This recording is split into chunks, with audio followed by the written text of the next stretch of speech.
নানা নাতির ভালোবাসা ও সম্পর্কটা অনেক বেশি মিষ্টি আর অনেক বেশি সুন্দর। আসসালামু আলাইকুম এভরিওয়ান, আশা করি সবাই ভালো আছেন। আলহামদুলিল্লাহ আমরাও ভালো আছি। আসলে নানা নাতির সম্পর্কটা অনেক বেশি সুন্দর আর খুবই মিষ্টি একটি সম্পর্ক। আমার মনে হয় পৃথিবীতে এই সম্পর্কটা অনেক অনেক বেশি মিষ্টি একটি সম্পর্ক।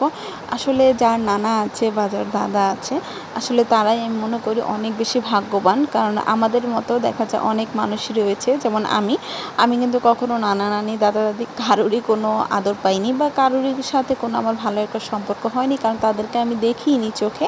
তো যাই হোক, তো ওই যে চাইছি যেন আমার ছেলে তার নানার সাথে অনেক ভালো সময় কাটাতে পারে, আর নানার সাথে তার সম্পর্কটা খুব ভালো হয়, খুব মিষ্টি হয়। তো আলহামদুলিল্লাহ তাদের নানা নাতির সম্পর্ক অনেক বেশি সুন্দর আর অনেক সুন্দর ও মিষ্টি।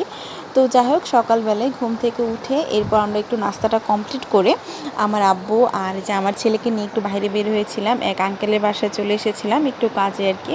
তো এখানে এসে যে নানা নাতির সুন্দর মিষ্টি সম্পর্কগুলোর কিছু ক্লিপ নিয়েছি, কারণ তার নানা নাতির জন্য ফুল পেরে নিচ্ছিল, কারণ এই ফুলটা নাকি তার নাতির কাছে অনেক বেশি ভালো লাগছিল।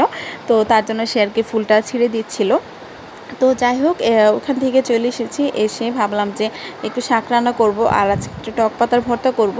তো ভর্তার ভিডিও আপনাদের সাথে আমি অনেক শেয়ার করছি, তো তা শেয়ার করলাম না। তো টুকটাক করে খুব তাড়াতাড়ি করে একটু শাকটা ভাজি করে নিচ্ছিলাম আর কি, সে ভাজিটা আপনাদের সাথে একটু শেয়ার করছি। তো এদিকে কিন্তু শাকটা আমি একটু আলু দিয়ে ভাজি করছি, পুঁইশাক ভাজি। আর পুঁইশাক ভাজি কিন্তু আলু দিয়ে ভাজলে অনেক বেশি ভালো লাগে।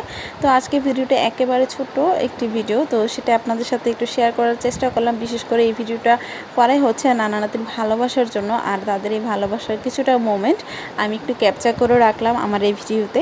তো যাই হোক, সবাই ভালো থাকবেন, সুস্থ থাকবেন। আজকের জন্য এই পর্যন্ত, আল্লাহ হাফিজ।